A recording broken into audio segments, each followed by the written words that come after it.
Goalpost Studios in downtown East Lansing, Michigan, Hello and welcome to the Earn More, Keep More show. where it's our job to give you tips, tricks, and strategies to earn more and keep more. I'm Dave McAndrews, and I believe that we should focus our marketing on messages that are all about our clients so that we can connect with them in a way that they can understand. And I'm Matt Love, and I believe in being efficient with our companies so that we are able to keep more of what we make. Me up beautifully, and that's why I stay plugged in and I always contribute to my community. Dave, did you know that 87% of all statistics are made up? That sounds about right. Yeah. I took a statistics class in grad school, and that's about what I learned. Actually, what I learned was that basically you can make statistics say just about anything you wanted them to say. You really can. That's the fun part. In my practice, I do financial planning. I help people make financial decisions, and I've never had more fun than what I've been doing lately. And part of it, I want to talk about that today. So I've been doing financial planning and stuff for about 8 or 9 years. And when I got into the business, I was in my late 20s. Most of my friends had college loans. And if they didn't have college loans or student loans, they at least were trying to buy a house. So they were getting into a mortgage, and they didn't know what type of mortgage they should get into. 15-year, 30-year, is a fixed better than an ARM, those types of questions. So I made it a point to make debt an integral part of the conversations that I had with clients, because how we pay for our debt will influence how much wealth we're able to accumulate over our lifetime. So both of those types of debt that you just mentioned, the student loan, the home debt, Yeah. so that was ingrained in me in a relatively early age, that those were possibly good debt types. Yeah, absolutely. Whereas, the credit card debt, that's the big, nasty, scary type versus, basically taking debt from a loan shark where he threatens to cut off one of your hands. Yeah. That would be the scariest type of debt. But when you're dealing with these different types of debts, how do you see them break down, or does that matter? Absolutely. There's a hierarchy when it comes to debt. I call it the good, the bad, and the ugly. And some debt can help us get ahead, and some debt is always going to hurt us. Now, if you listen to a lot of the financial... Like Guido. Exactly, like Guido. Take your hands away if you don't pay him. Yeah. That stuff's serious. If you listen to a lot of the financial entertainers out there, they might have a differing opinion than I do, which is totally fine. I believe there's a huge market in the United States that needs to understand how to pay off a credit card. Once you pay off the credit card and you start building some money into a savings account, then what? See, the problem with typical financial planning and the problem with the advice that we get from these financial institutions is that they don't follow their own rules. When you go to a bank and get a mortgage, they'll say, look, here's a 30-year mortgage and you'll pay X amount of money into interest. Or look at this, if you've got a 15-year mortgage, you're going to pay much less in interest. You know what makes me twitchy? What's that? Talking about mortgages. That's interesting. Tell me why. My very first house that I bought straight out of college was 2001, and I bought it in downtown West Palm Beach. All I knew about real estate at that time from everybody that I talked to in South Florida is essentially buy something, it will always go up in value, and if you put money into real estate, you will make money. Yeah, how'd that work out for you? So I still have that particular house. It's a it's a 2-bedroom. It's a rental, and maybe possibly by the end of next month or so, I'm actually going to have that sold. Wow. And it will be sold after everything is said and done. It's probably going to be a wash. Wow. That was my first foray into real estate. My second one, which was buying a beautiful townhouse in 2007, is really the one that broke my relationship with the mortgage industry. Well, when did the housing market kind of take a dive? That was 2008. So right after you made the purchase. Yeah, it just happened to coincide. Wow. I bought a townhouse in West Palm Beach for $300,000. How much could you have bought that townhouse for in 2009? Well, 2009, I could have bought it for $70,000. Wow. Yeah. $300,000 down to $70,000 Yeah. in value. And my relationship to mortgages at that time was one where, you had signed a contract. And that contract was, your word was your bond. So I drug that albatross with me for. How did you get approved for that mortgage? A Pulse? Yes. Basically. I had a Pulse. I remember very specifically, and this should have been a glaring red flag, and that was, I can't believe the bank gave us that much money. That's a tough lesson, isn't it? Yeah, that one smarted. So as you can see, I have a little bit of scar tissue built up around the whole concept of debt and mortgage and Now let me ask everything you a else. question, Dave. If I gave you $300,000 and you put nothing into that condo, you walked away in 2007 with a condo that I paid for that you own. Do I like you? That's a very good question. Let's say you have no real relationship with me. No, yeah, you don't really care. You don't like me. Do you care if the value of that condo goes from 300 to 70? Again, the wiring in my head is I have to care it because I own it. Yeah. Mm-hmm. Yeah. So this is what I was saying in the beginning too. How we pay off these debts will influence and is directly correlated with how much wealth we're going to be able to accumulate over our lifetime. Mm-hmm. Okay. So while you experienced some of the worst real estate ups and downs that we've seen, gosh, in my lifetime, you literally bought at the worst time. And do you still have that condo right now? No, I finally got that sold back in 2012 after just eating it for 4 years or so. Wow. That is a lesson learned. Yes, my balls are still sore. Yeah, that's horrible. So when we talk about how to get a mortgage to pay for those things, banks will tell us, if you get a smaller mortgage, a shorter term, then you're going to save a lot of money in interest. But here's a good question. Can you deduct the interest on your mortgage? Why, yes, you can. Yes, you can. So the interest rate that they give us really isn't even the true rate that we pay. We're paying them a smaller rate after we deduct the interest. The cost is much less. My roots are deep in the soil. The good, the bad, and the ugly. Good, the bad, and the ugly. And understanding the ugly debt versus the good debt is going to be a difference in your life of tens, if not hundreds of thousands of dollars of wealth that you'll be able to accumulate. Let me give you an example. Bad debt. There's a lot of financial entertainers out there that talk about this kind of stuff. And I want to make a disclaimer here. This is not a blanket suggestion for everybody. My role really is just to educate you on how people do things and what happens if you were to do something. So it's not a suggestion of doing anything. But when it comes to credit cards, extremely high interest rates, revolving debt, really bad for your credit score if you want to get a loan for something like a car or a house. So a credit card would be considered bad debt, right? That's the ugly, actually. That's like the worst of the worst. Bad debt, boat loan. I want to use somebody else's money to go buy a boat, a depreciating asset. Usually it's a shorter loan term, so the So you payments want are to real use high. other people's money to buy a boat as well as other people's boats. I find that to be the better option. Well, if we're going to do, let's do that. If you're going to do a boat, I would just use other people's boats. I would search that, Fantastic. go on Craigslist and look for other people's boats. That's the best investment. But for I just want a buddy's boat. Yeah, That's but- all I want. absolutely. I want you to get a boat on Walloon, and then I'll go hang out on that.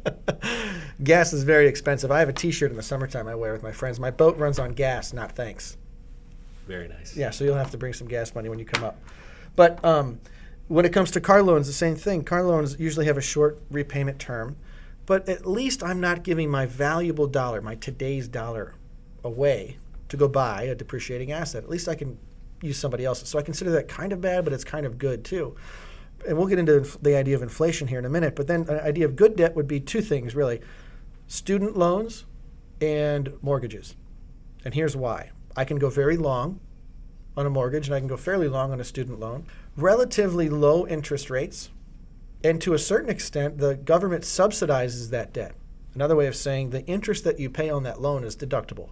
So if I'm paying 5% on my mortgage, after I deduct it, really I'm only paying like 3.5%, maybe 4%, depending on the tax bracket that I'm in. Student loans, same thing. Now, to be an attorney, to be a physician, usually we have to go into debt to finish school. It could be 6 figures worth of loans. If you have 6 figures worth of loans and you went to school for basket weaving, I don't think you're going to have an easy time paying off that debt because the income isn't there. When student loans become a good thing is when you go into debt to get a degree, it's almost like a guaranteed paycheck when you get out of school. A physician most likely is going to be paid better than most, and they will have the ability to repay that student debt. How they repay it now will affect how much wealth they have in the future. So let's, because obviously this is kind of our target market, the the physician type. Yeah. Okay, so the physician, the lawyer, those types of people who now are going into practice and they're starting to make good money. And a lot of those folks that I work with, they find themselves incentivized to go ahead and retire that debt versus maybe putting some of that money into growing their practice or something like that. So what are your thoughts on that? Where should their money be going? I think this is the anti-typical financial advice that most advisors give. But I believe that you are your number one asset, and you need to invest in yourself first and nothing less. That's why you went into debt in the first place, because you believed in your ability to get a college degree and get a career that pays well. Do not use your dollars today, the most valuable dollars you'll have, to pay off a loan that doesn't have to be repaid. Pay yourself first. Real quick, there's a principle called solvency. Most business owners understand this, and that idea is this. If I owe $100,000 and I have $100,000 in an uncorrelated asset, I could pay off my debt at any time I wanted to. That's called solvency. Do you think most business owners actually understand that? You know, the truth be told, probably not. The most successful business owners, absolutely, because they understand this principle of using other people's money to get ahead. But the audience, the general audience of business people, Yeah. we're talking about what I find the most in clients that I have and people who talk to me on a regular basis. They're experts in a very particular area. Yeah. And then they go into business. Mm-hmm. And there's a pretty good chance that they're not a business person going into business. Very and, fair. And when that happens, you know, the idea of solvency, that's a foreign concept, because that's nothing that, you know, you talk to a doctor. You know, I have a lot of friends who are doctors, but I also have a saying that I know a lot of good doctors and I know a lot of good business people. They just don't live in the same body. Yeah.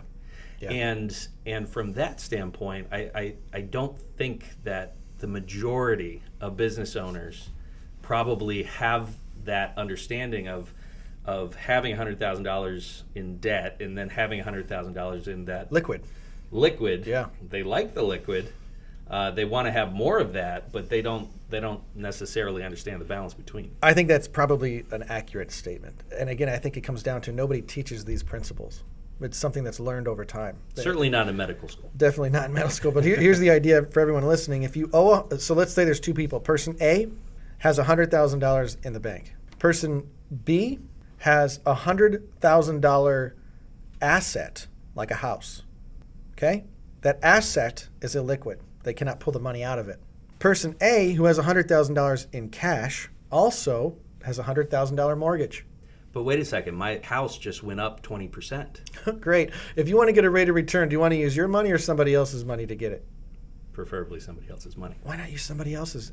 Mm-hmm. A quick question. Does Donald Trump use his own money when he builds all of his skyscrapers? He certainly uses his own name. That's true. He's not using his own money. If the investment does well, he gets the rate of return. Okay? He's going to pay a little bit of an interest rate to use other people's money for those buildings. But he's the one getting the real rate of return. That's why his lobbies are gold. If the investment does poorly, his business does poorly. We've all understood that Donald Trump has been bankrupt 7 times. Personally, he didn't really go bankrupt. His businesses went bankrupt. Why? Because he didn't put his assets at risk. So going back to my example, person A here has a $100,000 house and a $100,000 mortgage, okay? But they also have $100,000 in the bank versus person B who has $100,000 in the house. Whose net worth is higher? The guy with cash. I would argue the guy with cash. On paper, according to a bank, the net worth is exactly the same. Isn't that funny? Now, let's say 2008 happens again. Not if, when 2008 happens again, and the housing market gets cut in half. Person B's mortgage doesn't exist, right? He's got $100,000 in the house, but the house is only worth $50,000 now. Person A, who has the $100,000 mortgage, has $100,000 in the bank. That dude can go buy 2 houses on his street without even going to getting the bank's approval. Where exactly were you 11 years ago? I love when people say this conversation would have been really helpful when I was buying South Florida real estate. Yeah, that probably got hit the hardest amongst most of the real estate in the country. We were right behind Las Vegas, so Nice. so it was Las Vegas, West Palm Beach. So Yeah. you know, We Yeah. were second to last. Yeah. Yeah. Isn't this amazing? Because think about this. As the housing market gets cut in half, person A can take his family out to dinner. They're enjoying their lifestyle. They got a good job still. They can call the bank and say, look at Mr. Banker, you lent me $100,000 on a house that's worth 50. Phew, how you feeling? Because if that were me, I'd be sleeping pretty rough at night. I wouldn't be able to go to bed knowing that I owe twice something that's actually worth. I'm thinking about sending you the keys because I didn't go lose any money in this transaction. Sure, my credit might be taking a hit, but here's the good news. I got cash. I was solvent. I had the value of my mortgage in an uncorrelated asset that's liquid. And my neighbor, he lost his job. I can go buy his house right now and then rent it out to him because he needs the money today. I wrote a book on this subject. It's called Don't Be Debt-Free and Broke. It's on Amazon.com. It's cheap. I don't even know how much it is, but there's colored graphs on there. I go over what type of mortgages do what, how much interest costs actually are, how banks make money. Banks make massive rates of return by using other people's money strategically. Let's say you want to go buy a mortgage. So you go to a bank downtown. When a bank lends you that money to go buy the house, are they using their money or someone else's? They're using my money. They're using their own money. That I put in there, yeah. They're not using their assets. Look, we got a billionaire in Donald Trump who's very vocal that he's not using his own money to buy these skyscrapers. We have banks that we know are not using their assets to lend out. Last time I checked, banks have all the big buildings and we have all the little buildings. What do they know that we don't? I don't know. Donald Trump's smarter than we are. He has the best words. Well, just ask him, he'll tell you, right? But the truth is that the banks use these principles that they don't teach us. They teach us the opposite of what they do. And it's not the banker's fault, right? It's not, if you have a good relationship with the bank downtown, that's cool. It's not their fault. The people behind the people at the front desk at the bank downtown, those are the ones that know what they're doing. They are utilizing principles that they will never teach the public. Because if they taught the public how to be independent of the banks, we would never use them. They teach us how to be dependent on them. So why would they teach us the principles they use to get ahead? I think back in my own financial upbringing and things like credit score, like the idea, I struggled with it for 5 years on how to get rid of this underwater asset. And the bank pushed me to the point where I had been paying the mortgage the entire time, and I had to stop paying the mortgage in order for them to allow me to short sell it. Isn't that horrible? That was the only way that it would work. And I had it so ingrained in my mind that you had to have a great credit score in order to do, stuff like I'm doing today, where I'm able to leverage wealth to build businesses and do all that sort of thing. Yeah. That I ate thousands and thousands of dollars over that 5 years that I just lost. Yeah. And it was all coming down to the fact that I was afraid of taking the credit hit because I had fantastic credit, and I didn't want to go backwards, and I didn't want to be seen as someone who did not play by the rules or honor his word in the form of a mortgage contract. Yeah. So, yeah, if you would have showed up in 2008, that would have been really freaking helpful. It would have been different, right? Yeah, a little bit. Regardless of the times, the message has never changed. That's the part that's crazy to me. And as the world changes, we could reevaluate these ideas. I think back of my dad's house in the early 80s, it was a 16% mortgage. That's a huge, huge interest rate. It might make sense to pay off that loan. But look at the world back then. CDs were paying 9%. Yeah, now you're lucky if you get one. Exactly. So everything is relative. If a CD was paying 1 and the stock market's averaging 4 and you're paying a 16% mortgage, we're going to pay off that mortgage. Sure. But at a 5% mortgage, Because that's credit card rates, right? you got it. At 5% right now, it's some of the most historically low interest rates we've seen in our lifetime. Guaranteed never to change for 30 years, where the government will subsidize it, meaning allow you to deduct that interest rate. Why would I take today's most valuable dollars and pay off an asset where the asset's value So real has quick, because nothing you've to said do? this Yeah. a couple of times now, today's most valuable dollars. Just go into that concept a little bit. Okay, real quick. Hopefully most of the people listening understand what inflation means. But if you don't, inflation means this. If I have $10 in 1980 and I went downtown and bought groceries, I would buy a lot more groceries in 1980 with the same $10 that I would today. Today, $10 is not going to buy as many groceries as it did 30 years ago. Make sense? Yeah. Another way of saying that is $10 today. If I go shopping, I'm going to buy more groceries today than I would 30 years from now. Right. So my dollar's value is deflating. Listeners, do we realize we now are legally have the right to pay back a bank with dollars that are worth less, not worthless, worth less 30 years from now than they are today. So my $1,000 mortgage payment is going to feel like $400 or $500. Yeah. Again, 2008, that would have been helpful for me. Where were you? Yeah, hopefully there are some folks in the audience that this really connects with, because I think it is critically important. I mean, But here, let me make a disclaimer here real quick too. And the whole purpose of this is not to say, look, go long on your debt, pay minimal payments to the institutions, and then go buy that purse that you always wanted. It's not that. It's put your dollars to work for you today efficiently. Get rid of risk. Get rid of things that you can control. Get rid of asset management fees. Get rid of market volatility. Get rid of taxes strategically. Strategically get rid of these things that you can control. Put your dollars for work for you, and use other people's money to buy things like your house. Get this. If your house goes up in value, does that have anything to do with whether or not there's a mortgage? absolutely not. Why wouldn't I use the bank's money to go buy the house if it goes up? Cool, I get it. Not the bank. I get that equity. Absolutely. If it goes down, the bank lost value, and I still have access to my cash because it's uncorrelated. Can I make a confession? Uh-oh, I don't know what kind of show we have going on here, Dan. What do you got? So my confession is, in my very first career out of college, I was a high school teacher. Cool. I was a high school teacher, and I taught history and economics. And whenever we talk about this particular topic, and you and I have had some of these conversations before, I think I did those kids a little bit of a disservice in the economics class. Really?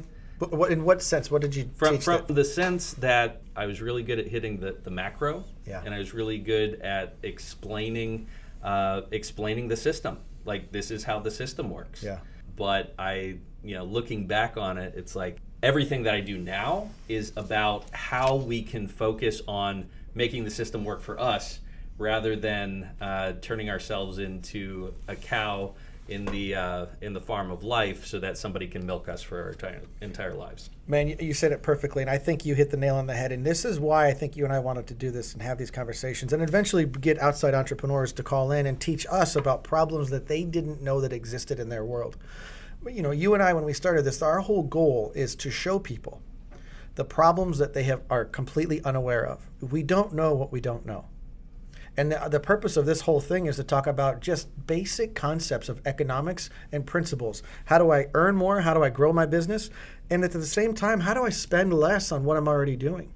And it's just understanding the rule of the game. Imagine trying to play chess without understanding the rules.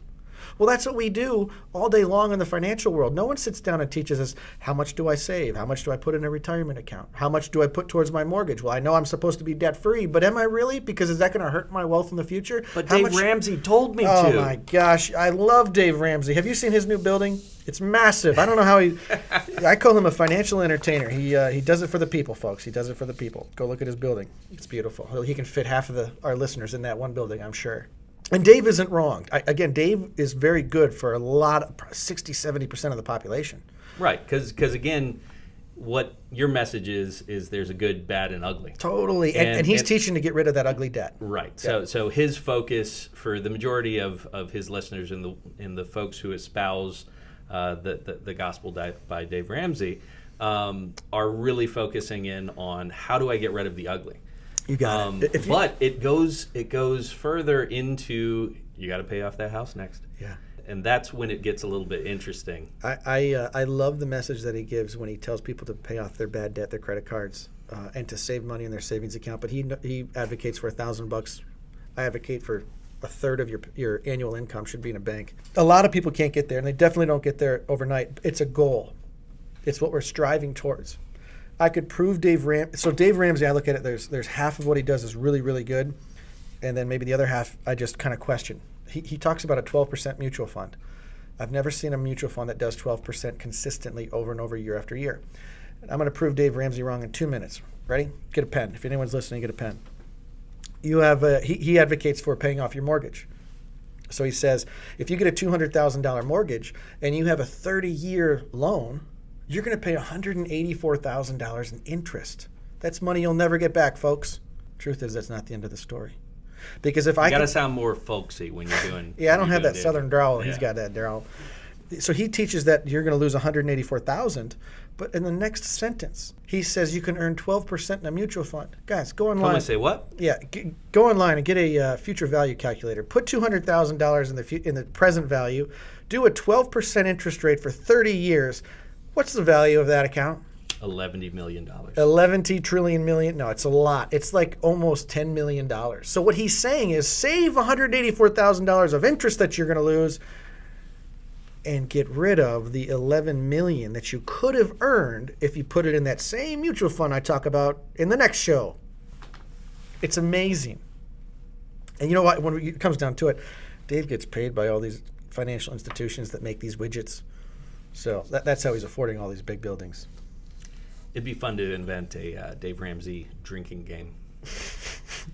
That would be a good time. What are the rules? How would you play it? The rules would be, everybody, every time you get congratulated for paying off a debt, then you take a shot. Take a shot? Yeah, absolutely. That'd be that would be a hell of a thing. Be a lot of broke drunk people, I'll tell you that. Well, we'll have to come up with our own drinking game for the next episode. That's right. You can learn a lot of these principles that I talk about in the book, Don't Be Debt Free and Broke. It's on Amazon. It's an easy read. Here's the takeaway. Back to the New Year's resolution, how to earn more, keep more. What is something that our listeners can really do to bring application to this? Absolutely. Very simple. Put your debt in hierarchy. The good, the bad, and the ugly. And it goes like this. Best debt, mortgages. Worst debt, credit cards. Cars, right in the middle towards the bottom. Yeah, depending on what you drive, in the middle somewhere. What about a Jaguar F-Type? Jaguar F-Type I consider a very good debt. Only if it's the R model, which is the V8 550 horsepower, 500. Which you will find on the homepage of the Earn More Keep More .show. Go there and you can see that. Absolutely. That little gem. And if your advisor is not teaching you how to drive your retirement plan, you have a lot to learn by listening to this show. I think we could have a big impact in your world. But yes, I would say put your debt in a hierarchy from the good and the bad. If you need help, go online. We'll have resources on the website that will help you organize all that stuff. Fantastic. And let's also give a takeaway because we talked a little bit about the different levels of debt, and we got into versus Dave Ramsey and doing all that kind of stuff, and talking about killing off that bad debt. Is there anything that we can kind of underline and highlight for our audience, really geared at the business owner, the executive, the folks who are a little, they've gotten through that initial plateau of their career and have started moving up the mountain and accumulating wealth? What does that look like for them? My goodness, this never changes. Principles never change. Methods will always change. The number one principle for anyone, whether you're a business owner or a young kid starting out, pay yourself first. Put your money to work for yourself. And I don't care if it's in a bank account. Just have it liquid so that you can access it when the opportunity comes. They call it a rainy day fund. I call it an opportunity fund. When something happens, you have the opportunity to take advantage of that. You guys know when a 0% rate of return is a good thing? A savings account right now is paying almost a 0% rate of return. A 0% rate of return is a great thing when the stock market goes down 20%. If the housing market drops 30%, your money in your bank is doing better than had you paid off that mortgage or had you had the money inside the stock market. That's so true. And you're saying for the business owner to really focus in on paying themselves first. That's hard to do as a business owner Yes. a lot of times, especially because Jenny over there, our executive producer, she's who I pay first. Absolutely. Because she makes me look good. Yes. But changing that focus a little bit while making sure that you have obviously the cash flow in order to operate your company is critical to growing a business. It's massive, and so is building a really good team. So all of these go in conjunction, and we'll talk about that too, the value of a team that understands your beliefs and why you exist in a business. That it is invaluable. But when it comes to investing and what you do with your money, seriously, pay yourself first until you have a bunch of money in a savings account. Then when the time is right, you'll know what the next right decision is. And if you need help, we'd be happy to help you. But number one, pay yourself, keep control over your cash. Go to the website, earnmorekeepmore.show, and we're going to have a downloadable hierarchy that you can basically print out and start scribbling in what the hierarchy of debt that you have, and start bringing a little bit of clarity to the good, the bad, the ugly of your debt situation. Drop the mic. Matt, we just turned the calendar from 18 to 19, and whenever that happens, once a year we have an opportunity, and that opportunity is to really focus in and make some decisions about our lives and make resolutions.